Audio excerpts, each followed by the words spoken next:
I wasted 12 years in alcoholism and drugs, but Christ found me living on the fast lane. My name is Pete, and this is my story.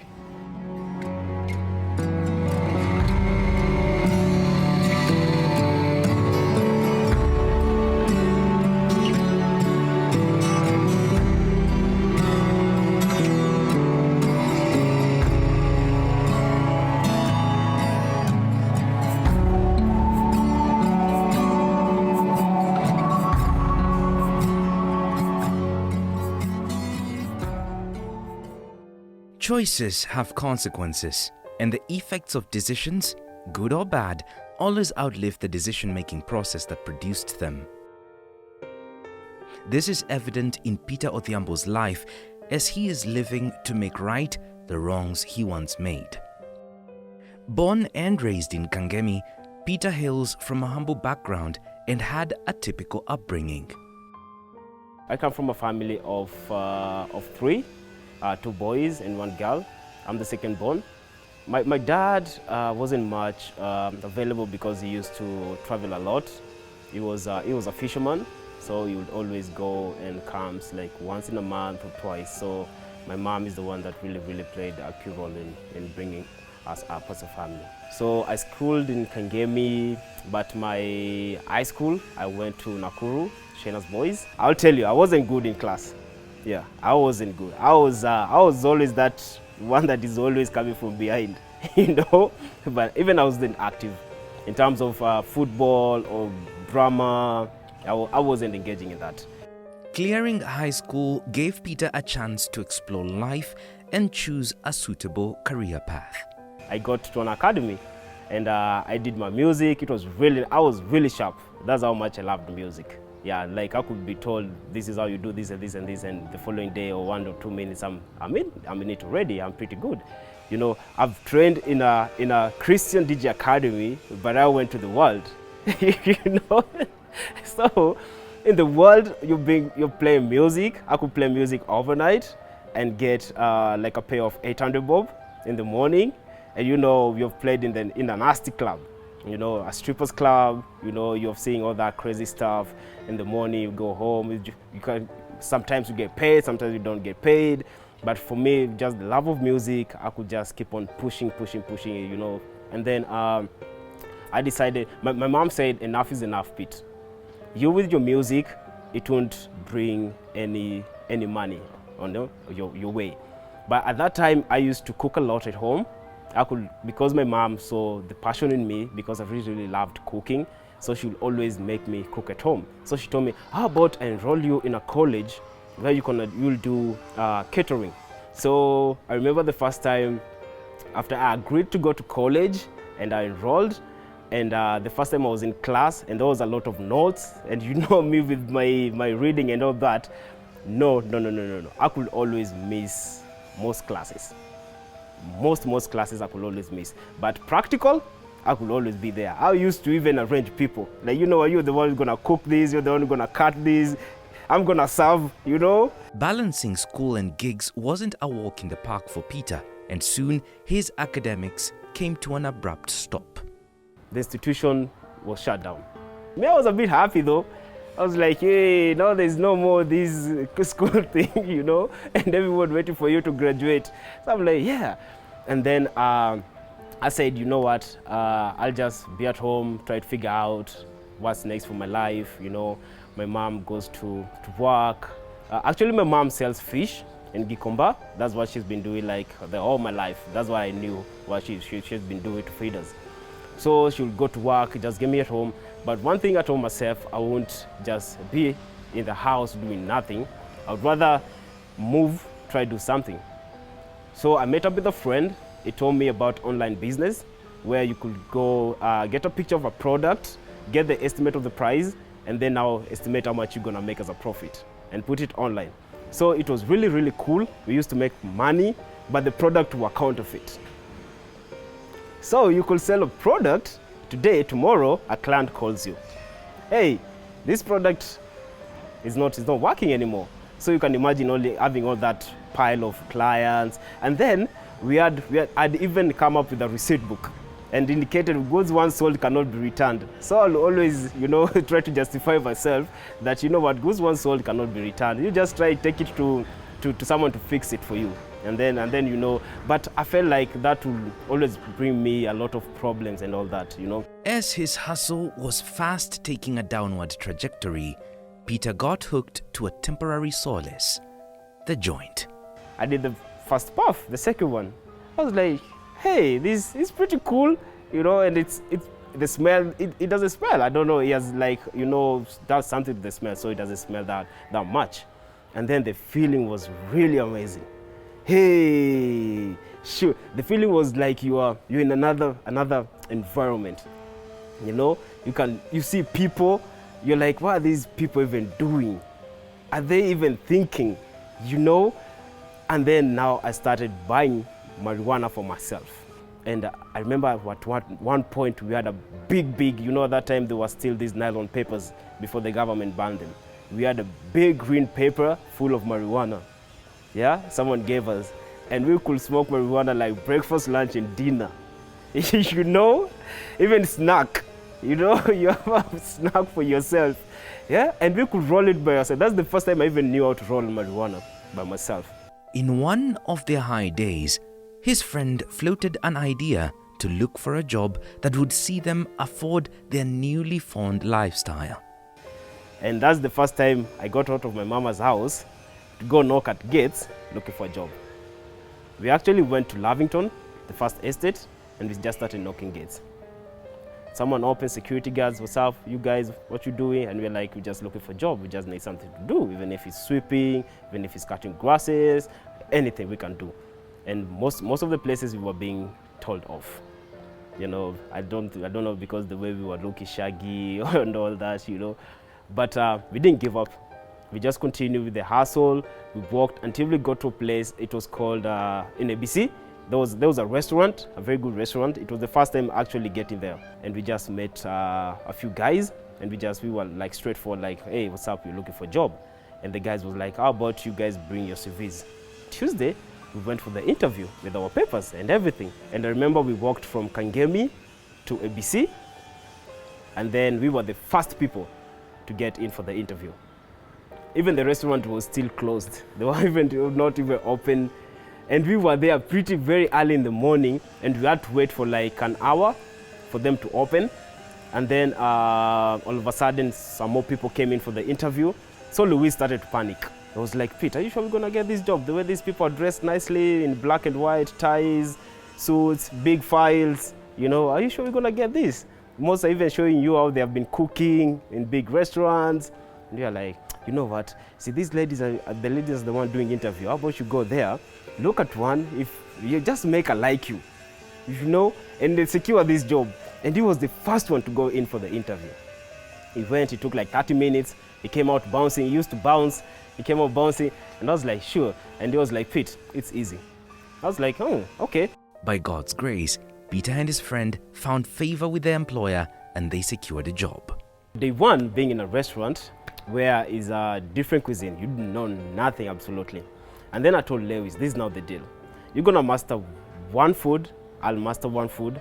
When we get home, we talk about it, and then I'm gonna teach you what you've learned, and you're gonna teach me what you've learned, yeah? And then we got to that agreement. And he was pretty sharp, he was mastering. At some point, I was even getting jealous. His passion meeting his career was nothing short of a blessing, and the sky became his only limit. I could see how guests are coming with big money. Someone comes to restaurants holding money.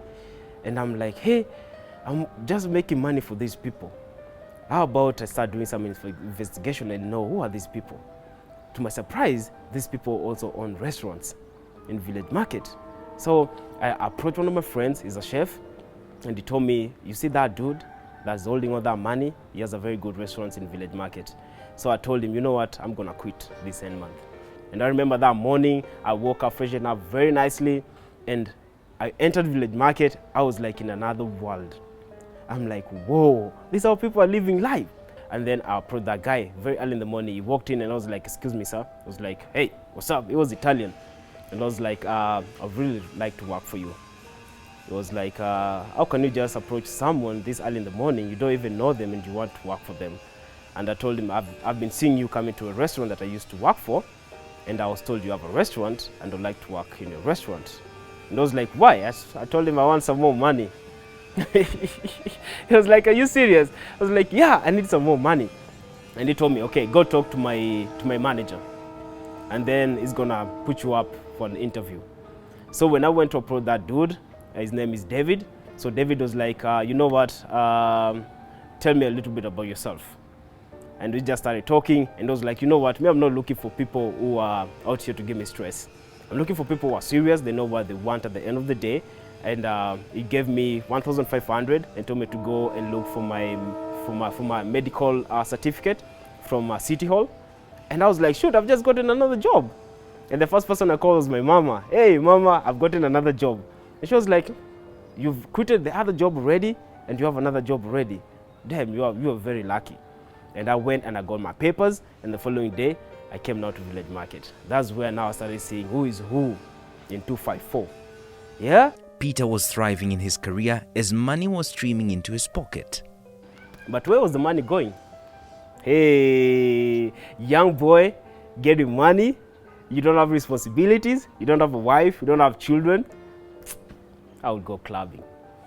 I could go club myself like crazy. Go home, freshen up, go to work with all that nasty hangover, you know? And most people didn't know what's really happening. And then now you have new friends. So I remember one time I was washing glasses, the kitchen was closed, but my boss had very important clients and they wanted food. And then my boss was like, you know what, Pete, can you cook? I said, yes, I can cook. And I cooked and I served the meal, and that night I got a promotion. I got a promotion from being a dishwasher to being now in the kitchen, you know, as a prep chef. He got into a world flowing with money and alcohol, and soon his career suffered the splendor. I remember one time, I was smoking marijuana because I was coming off work very late. I just had a bang, and guess what? Police. 4 guns were on my face, and they were like tearing the whole house. Like, what you doing? They were looking for marijuana. There's no marijuana, but there is smell of marijuana. Yeah. So the dude didn't even slap me or hit me or did anything. He just handcuffed me and took me to their car and locked the house, and we started going. So they were taking me to the station. So one of the police started engaging with me. He was like, why you doing this stuff and you looking sharp? You know, your house looks good. Is this your life? I told him it's just the peer pressure. It's the street. And then he was like, we were given a wrong information. We were told you are a big peddler. You have a lot of marijuana in your house. And I told him, you guys have done a search. You know, you haven't found anything. It's just a smell.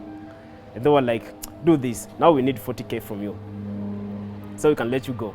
And I was like, 40K? How can I give you guys 40K for what? But we came to an agreement. How about I give you guys 10K, and then you just let me lose? And I just paid 10K, and all those policemen, they even took me back home. They told me to take a shower, clean up nicely, go to work, and don't repeat it.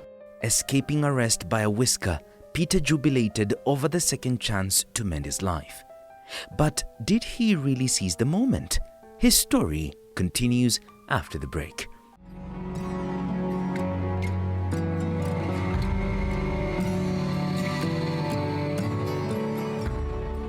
FamilyNews.Today provides an escape room from the clutter through our podcasts, from church escapades get disappointed with God, and I think it's a misplaced anger, to daily devotionals. The beauty about God's love is that it was focused on all that God had. To financial and life tips, bedtime stories for your child. All these and much more available just for you on FamilyNews.Today, on Spotify, Google Podcast, and SoundCloud. Insights at your fingertips.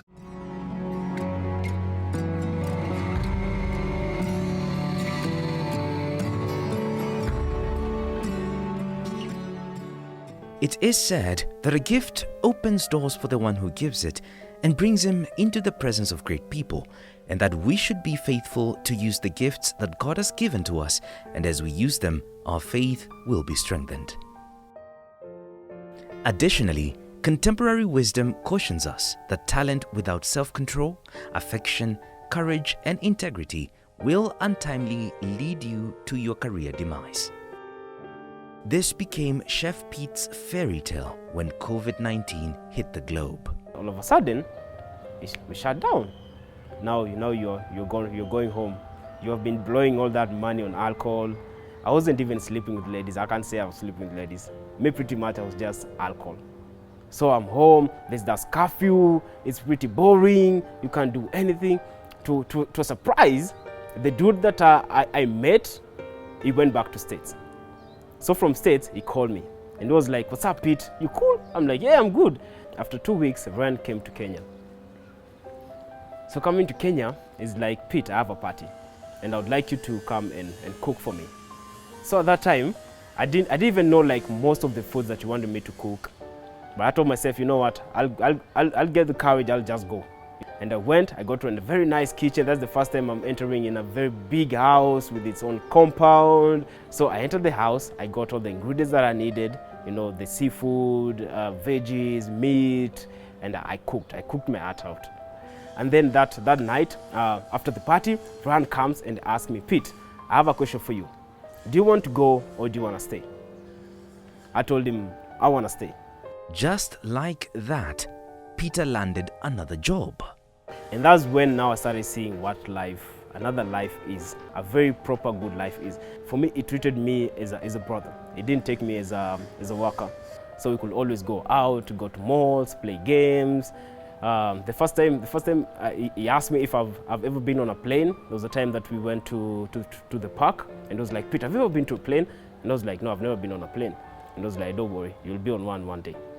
You know? And I remember one time he just told us, "You know what, pack your bags, you're going for vacation." Hey, that time me in GKIA, you know, I'm like, "Hey, this is now the planes." I had to take a picture. I think I was the happiest man on that plane. Everyone else, for them, maybe it was normal, but for me, hi, it was very different. I entered the plane looking sharp, very clean. I actually woke up very early that day. I was the first one to wake up. Everyone needs to wake up. It's time to go. We are going on a plane. For 2 years, Peter lived his best, having a good time at work and learning as much as he could. But one day, tables turned and his host left the country. You can imagine going to an airport with your boss, you're taking him, and you don't even have money to take Uber to come back home. At that time, I don't even know where I'm going to live. I know nothing. He had left a lot of stuff for me. Household stuff, oh shoot, I had everything that I needed to kickstart a life, but I didn't have solid money. I got a very beautiful house, a one-bedroom house with everything. I put everything in the house, and Brian was like, "You know what, Pete, I'll make sure I'll hook you up with another job before things start going south for you, you know." Just before the ghetto really slapped him, I got another opportunity. One of Ryan's friends, he had just come to Kenya. He was from States. He was working from the embassy, and then he wanted a chef. Yeah, so he called me up and we had a conversation. And I went to his house, and then he told me, "Can you look for someone to do laundry?" I told him, "I can as well do laundry. We don't need someone else. Why? That's extra money. You can give it to me." And I was like, "Really?" Yeah. And I even went upstairs and arranged his clothes. And he came downstairs and was like, "Hey, Pete, I'm increasing your paycheck."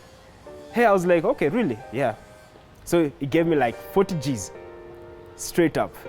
40 G's. I'm like, wait, from 30 to 40 because of just folding his clothes and arranging them nicely. I was like, yeah, that's what's up, you know?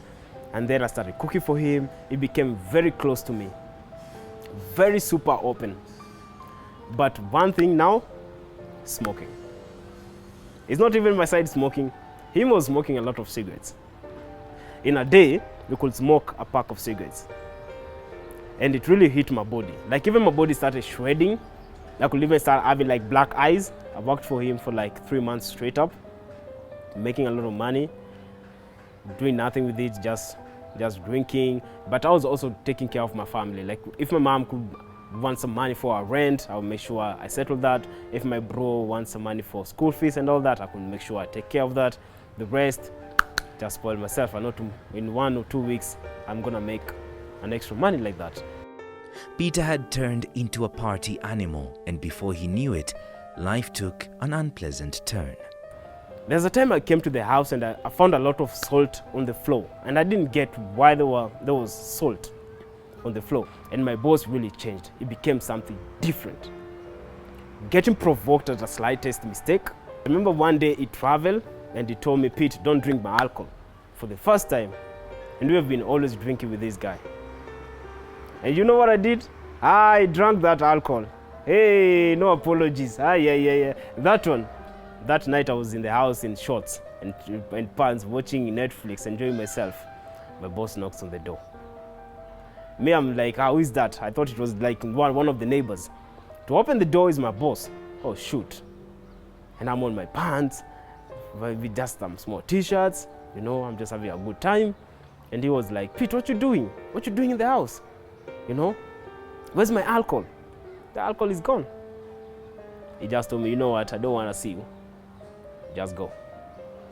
And I came off the house with the shorts and flip-flops and my bag.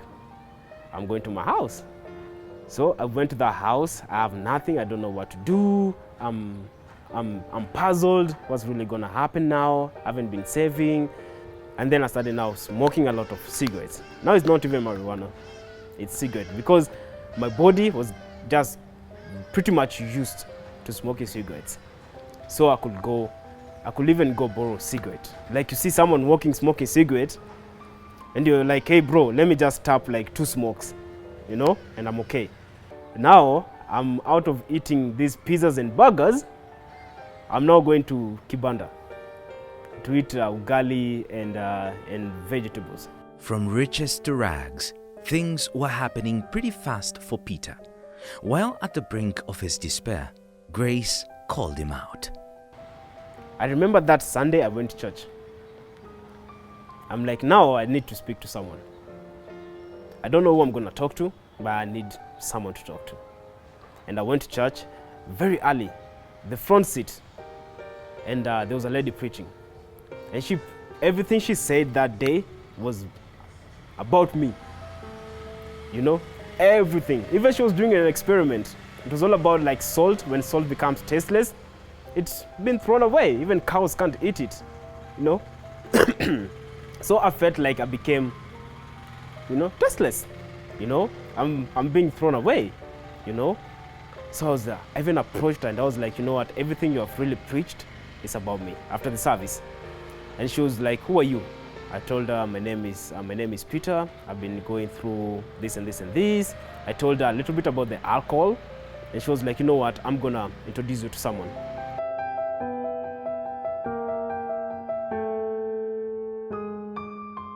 I remember it was an evening time and we went somewhere and we had supper with him.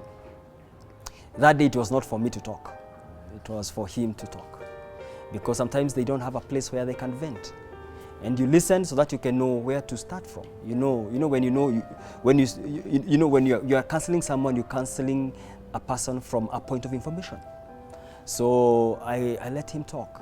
And for one thing that I just picked so fast about him is that he has a very good heart. Is that a guy who, whatever is happening to his life is not what he wants in his life. Secondly, with his talk, I picked people like him very fast. He's a likable young man. And thirdly is only that he didn't have a way of someone who could hold his hand and walk with him. Is that he was alone in a desert. And I thank God that that evening, we were to spend 30 minutes, we spent over 2 hours. And the first thing that I told him was the walk with Christ. And he told me so many things. And so we started the walk with him to tell him who to trust more than me. And that is God. Yes, we talked for a while, but one thing that really stuck on my mind was that you do know human beings have been given a manual You know, the way you can buy a TV and there's a manual, a guide for you on how to operate it. Human beings have been given that, and it's a Bible. Pastor Kaplan helped him turn his despair into hope, and soon he landed a new gig. Someone calls me. Hi, my name is Monique. I've seen your flyer, and I have a birthday party for my daughter, and I'd like you to come and cook. I was like, hey, okay, I'll come. How much do you charge? Trust me, I've never told anyone how much I charge for a gig. Never. And he was very excited. And he called me and told me, Pastor, guess what? I just been called and I'm going to this place and I'm doing ABCD. And I was very excited. And I really thank God because, you know, those are the times that God comes instantly. And I went and I cooked, and she was like, how much are you going to charge me? And I was like, no, you just pay me my worth. You have seen my job. And she gave me some good money. And I'm like, that's what's up. I'm going to go home now, relax. And that time, you know, after talking to Kaplan, now I'm trying to minimize on the alcohol, you know, and then marijuana, because I want to be someone different. And now I'm also going to church. Now a chef on call and a family man, Peter took the bold step of quitting drugs to be a role model to the society and also to please his creator who got him out of the deep. Trust me, even the craving, it's gone. You know, I don't crave for marijuana, I don't. Right now, I don't even think of things like drugs, I don't think of things like alcohol, I don't think like going to clubbing and all that. I feel like I need now to be a family man, you know. I need to grind for my family, you know. While abstinency is the beginning of living clean, his only hope for recovery is a profound emotional and spiritual change. If there's one person that I thank God for, it's Pastor Kaplan. I really thank God for him. Though sometimes we can go 1 or 2 weeks without getting in touch, but once we always get in touch, it was always that vibe of a father and son. And with him being a good chef and with him being passionate with what he's doing, I remember there's another pastor who called me and told me, there's a DJ you told me, and I want to use that DJ. I want to work with that DJ.